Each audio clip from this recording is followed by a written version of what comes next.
You are listening to Productivity Straight Talk with your host, Amber De La Garza. Amber is a sought-after productivity coach, trainer, speaker, and writer who gives entrepreneurs the straight talk on personal productivity. No BS, fluff, or overused jargon. Just actionable strategies to get results and succeed in business. And here is your host, Amber De La Garza, the Productivity Specialist. Welcome, and thank you for listening to Productivity Straight Talk. Today is episode 254. Make it a NO-vember to remember. If you're a business owner who wants to learn effective business strategies, improve time management, and elevate your productivity to maximize profits, reduce stress, and make time for what matters most, then you're in the right place, and I'm so glad you've joined me.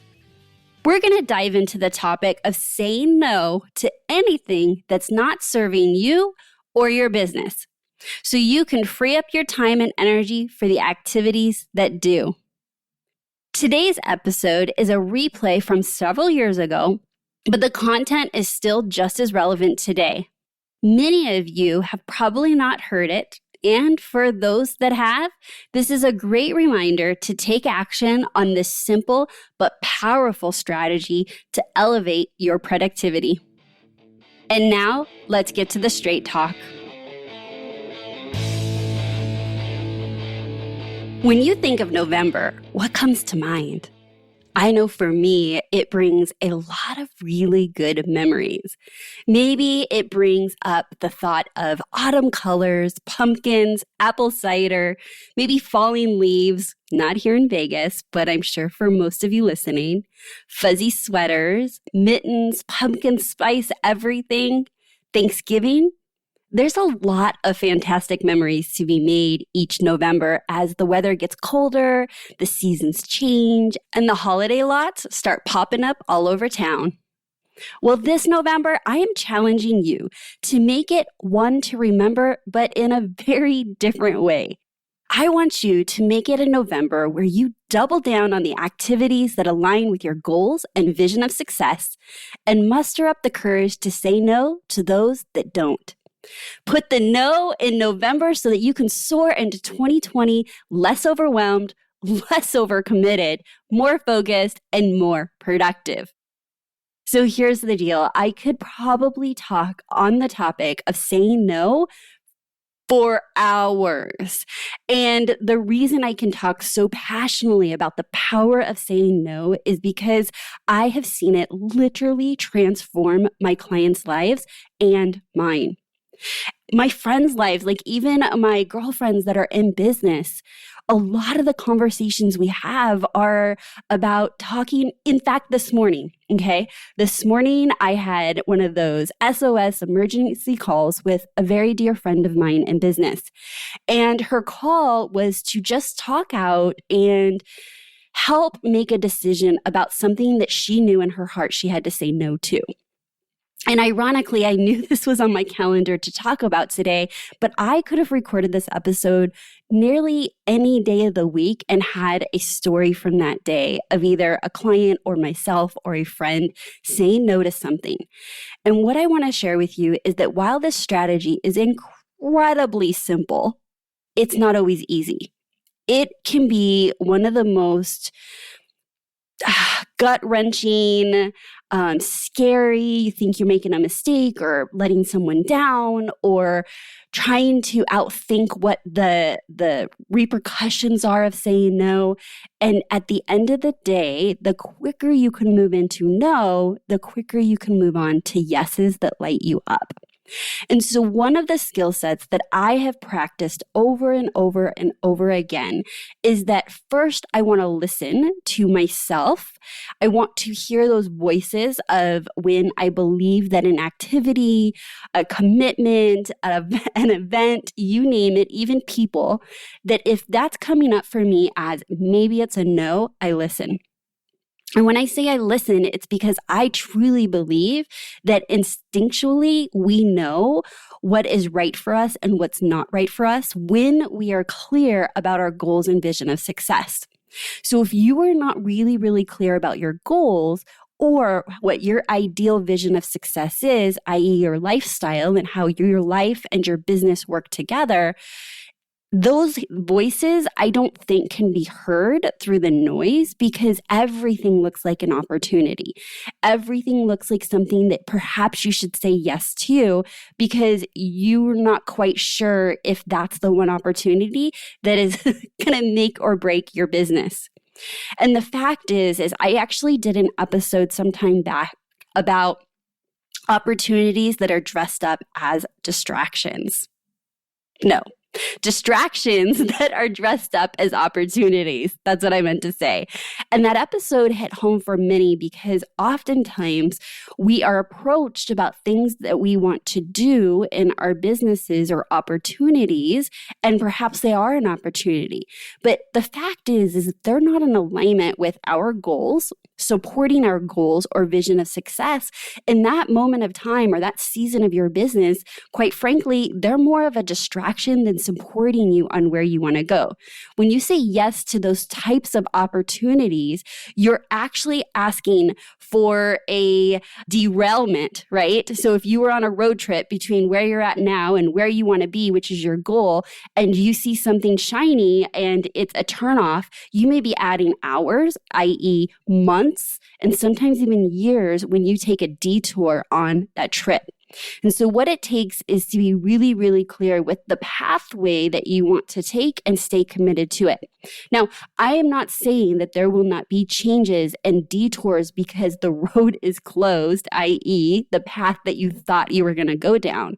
But what I'm talking about is when it's clear that the opportunity is not supporting your goal, and you say yes anyways. Okay, so that's one way in which I want you to stretch yourself and listen and hear is an opportunity actually something that you need to say no to so you stay the course. The other reason that I believe that it's difficult to say no oftentimes is because we innately feel like we need to say yes because that's what successful business owners do, because why can't we do it all? And maybe there's some internal guilt around setting those boundaries of saying and admitting you don't have time for everything. You do not have time to host the family, Thanksgiving that takes days and days to prepare, days and days to clean up. And right now with the season of your business, like that can't be you right now. That's okay. That's not admitting weakness. It's asking for help. It's saying, I can't do this. Now, your no to that doesn't need to be great. Now, I'm not hosting Thanksgiving, but what it could mean is I'm not hosting Thanksgiving on the same terms as it has been years and years and years in the past. It could be everyone brings something. It could mean that you hire a house cleaner to come in and clean the house after Thanksgiving because you're firing yourself from spending 2 days to put your house back together. So this isn't like a yes, no opportunity. In fact, the story that I'm sharing with you earlier with not much detail of my friend that reached out to me is that she is in an incredibly busy season of her life. And she is a 3 on the Enneagram. I mean, she is an achiever and a go-getter, and she's incredibly committed to her family as well. And many, many months ago, like 8 months ago, she committed to attending a conference. And what she didn't know is that she was going to have some personal travel and some client travel on either side of this conference. And so when she reached out to me, she's like, I just feel like maybe I shouldn't do it, but I want to. Like, I know this conference is going to help me with my goal. Right? And so this is a different example. Like the thing that she needed to say no to actually 100% supports her end goal in her business. It's providing an opportunity for her to experience and obtain a skill set that she knows will serve her in the future. So this decision felt more difficult because it wasn't as clear as, nope, it no longer serves me. It doesn't serve my business. And therefore, I'm going to say no to it. But what trumped this decision was her values, which were her taking care of herself and her health, and also not being away from her family for a long period of time, right? So she has multiple elements here, right, at play on helping her make this decision. And when she came to the call, she wanted to talk out whether she goes or she doesn't. And guess what? As black and white as I have often seen the world in most of my life and in most situations, I have learned that that is not always the best. And so I asked her, well, what if you emailed the event coordinator and asked if you could move your ticket to an event they have later? And for me, I had no idea if they even did an event in the future. And so I was just reaching hey, is there another pathway? Is there another option? I said, or two, my guess is they're videotaping the event. If you explained your situation, do you think they can convert your live event ticket into a virtual ticket? And so all I did was present her with a couple options. And boy, is this girl an action taker. She was literally boarding a flight. She got internet access. And within 30 minutes, while being on the airplane, she'd already worked out that she could move her ticket to a February date. And so I share that story with you so that you can see that it's not always so simple. And sometimes we're in the middle of the decision and we're emotionally tied to it. We're hearing stories about, well, I should be able to do all the things.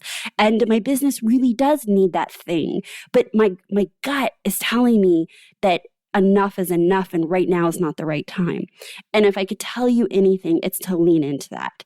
And for her, that's going to create more mental space, more mental energy in this season where her time and energy needs to be invested elsewhere. All right. So that is one example of it not being black and white. It's one example of the opportunity actually does serve your business, but really leaning into what you really, really need and still standing your ground to say no. The next example I want to give you is one of my clients whom is incredibly successful. We were doing a VIP day together, and she's actually local in my area. So I've known her and we've run in the same circles for a very long time. And to say that she's everywhere is an understatement. She is everywhere. And I remember sitting down with her, and one aspect of our conversation was her inability or feeling like she didn't have the power to say no. And hers rooted from not wanting to disappoint people, being a people pleaser, loving people and wanting to say yes to activities. Also, she's incredibly creative. And so a lot of these opportunities were around her creative outlet. And so they were things that actually lit her up, even if they weren't solely supporting her business. And I give you that in context because sometimes we need to say no to things that are outside of our business so that we can truly show up in our business. I remember going back and forth with her, and without going into so many details, we were literally sitting at lunch by the pool at a hotel out on the outskirts of Las Vegas. Blue skies. Just an amazing environment. And of the 6 to 8 hours we were together, this one conversation has stuck with me because surprisingly enough, it was the running theme for the entire 6 months we continued to work together. And for her to tell me that saying no felt incredibly hard, what I asked her to do was, after explaining to her the power of no, explaining to her that stress comes from no, feeling like we're letting people down, saying yes when we want to say no doesn't feel like integrity and truth to ourselves, saying yes and really wanting to say yes, but not having the ability to fully show up in those yeses because you're pulled in so many directions does not feel good. And she was clear about that, but it felt impossible in the moment for her to say no. So I gave her permission and I said, look, I'm going to give you a strategy that I've used with some of my other clients that worked smashingly, and let me know if this is something you want to try. I am your business coach. I am your business coach that specializes in productivity and time management. And so when opportunities come up that feel like they should be a no, if you don't feel like you can say no, tell them that your business coach has told you you have to say no to everything for 6 months. For 6 months, you're going to be laser focused on achieving your goals, and you're clearing the slate, and you are creating focus. And at the end of the 6 months, if it's still a fit and you can still help out, you will. She's like, huh. And she's giving that some thought, and I can literally see her processing some things that she wants to say no to, or that she could have said no to recently, and thought, could I do that? And she's like, I love that. And I said, here's the thing. When you're practicing your no, it's for a short period of time. You don't need to be this person that says no to everything forever, because that doesn't feel fun. Can you commit to just saying no for the 6 months that we're committed to working together? And then after that, you can do whatever you want. And she's like, absolutely. Well, what she didn't know, and now you know, is that I knew that if she practiced this for 6 months, when 6 months came, she would have exercised so much and built the muscle of saying no so many times that it was no longer going to be like, oh my gosh, like, yay, the 6 months is gone. I can now say yes to everything. I knew that she was going to get a taste of what that felt like, and the freedom and the amount of stress that's reduced, that she would now be a no person. So anyway, she says yes. And long story short, I get these, because she's a VIP client, I get boxers from her, or when we have our coaching sessions, she's like, guess what I said no to now? Guess what I got to say no to? And I tell you this, she literally did not use me as an excuse really early on. I mean, I want to say within the first month, she was no longer saying, my business coach said I had to say no to all the things. Because once she said it and she realized, like, people are not mad at her. The world didn't end. The sky didn't fall. That she had more focus, that she was able to lean into the things she really wanted to say yes to. It kind of became her thing. And so again, this story serves as, maybe you just need a little permission to practice executing more no's in your business and life. And no, it is not going to feel easy at the time. But I can tell you that no's have become more frequent in my business and life. And with every no, I actually feel acceleration towards my goals. And I don't say that lightly. I'm going to give you one last example of this, of something that's actually happening right now in my business. So the NO-vember to remember, I'm literally on a no rampage in my business. And because I feel like there is bloat in my business, and I say that lightly because my bloat is nothing like many other businesses' bloat. What I mean by that is there's a lot going on. In 2018 and 2019, I tried a lot of new things in my business. And some of them worked really, really well. Some of them worked okay. And some of them flat out didn't work at all. But what I was left with is things that were working, but not working exceptionally, and I was holding on to them. And one of those decisions, the first of many to come, is my Facebook group. And so if you are in my Facebook group, you already know this. I announced it as of the time of this being published. I announced it last week that I'm closing my Facebook group. That was a huge decision that I wrestled with. And what's interesting is it came up for me to close it, and I ignored it, because that seemed too big of a decision to make. I mean, I had been building this Facebook group for 3 years. I had had this dream of creating this interactive community of business owners that supported each other. I also had just literally welcomed hundreds of people into the group because of a recent challenge I did. And yet, when I got quiet and really asked myself 3 questions, overall, I was going through every single aspect of my business and asking myself, is this working great? Or is it just kind of working, right? Or is it not working at all? And I was committed to double down on the things that I thought could work great, keep with the things that are working great, and get rid of the others. And the Facebook group came up right away. So the second question I asked myself is, if people are interacting with me and my brand, is this the best medium and platform and interaction for them to really get an idea of how I can help them and serve them and provide the most amount of value?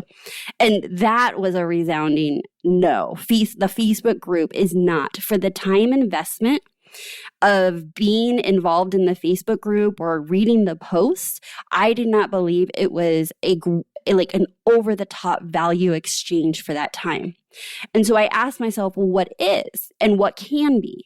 And by just asking these questions and going into discovery, I was super clear that while I had great intentions of this group providing exceptional value, it just was not providing the value that I am committed to having standards for in my business. And then the third thing I asked myself was, do I truly enjoy it, right? Because it could have been doing great. It could be providing exceptional value to you, the listener, the community, my client. But if I don't like it, why would I keep it part of my business model? And so those were the three things that helped me make that decision and many more that are yet to come. And so once I was able to filter through those guiding questions in my business, it became really, really clear that I am going to walk the talk and I'm doubling down on the platform that feels best for me to show up most authentically, both personally and professionally, and that's Instagram.